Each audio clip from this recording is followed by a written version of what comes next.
stepping into new territory. Anthony Albanese on American soil for the first time as Prime Minister.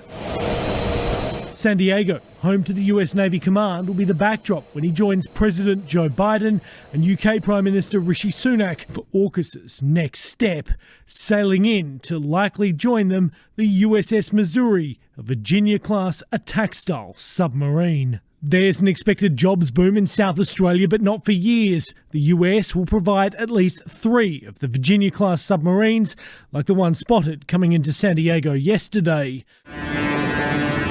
Australia's would not arrive until the 2030s.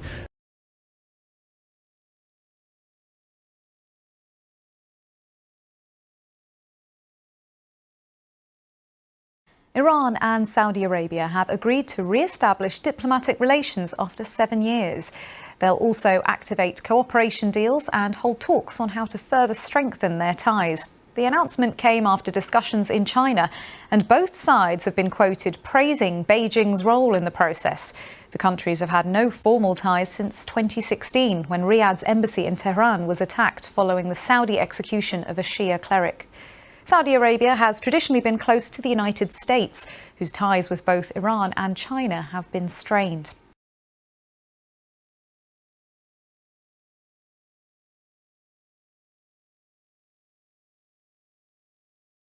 In Syria, local media reporting an airstrike hitting the northern city of Masyaf this morning. Explosions were heard as Syrian air defense systems were activated on Tuesday of last week. Media outlets also reported that there were explosions in the vicinity of the military airport near Aleppo.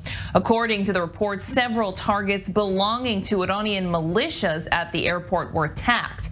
The strikes have been attributed to Israel, who generally does not comment on its military activity.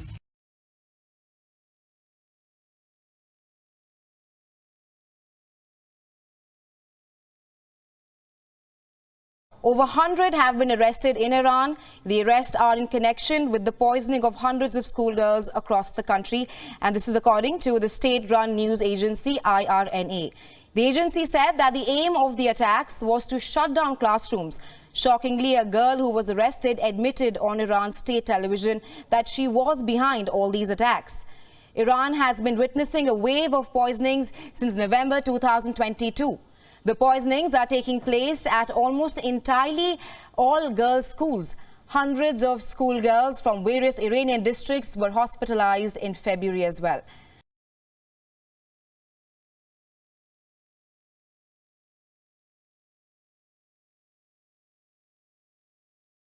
There is a small set of islands that are a part of Taiwan called Matsu, and they lie just off the coast of China. In fact, they are much closer to China than they are to Taiwan main island, making them what many call a front line and a border region between the two sides. So when residents of the island lost access to the internet and officials learned that the internet cables running under the sea and connecting the island to Taiwan was cut, it was easy to suspect that Beijing might have had something to do with it.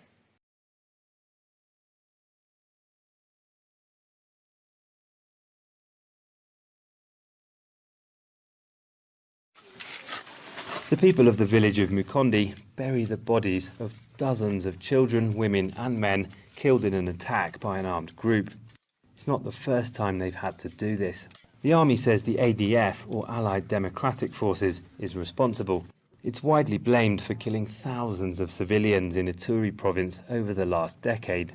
2 years ago, the government declared a state of siege here, a form of martial law.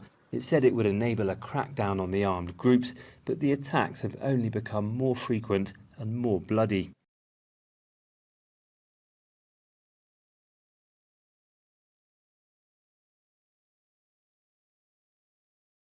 Try not to worry about me. I've been taken care of as well as can be expected.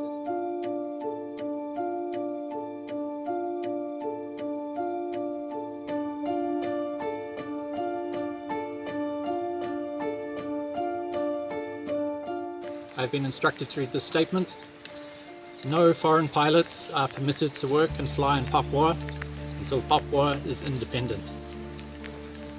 OPM requests the United Nations to mediate between Papua and Indonesia to work towards Papuan independence. OPM will release me after Papua is independent.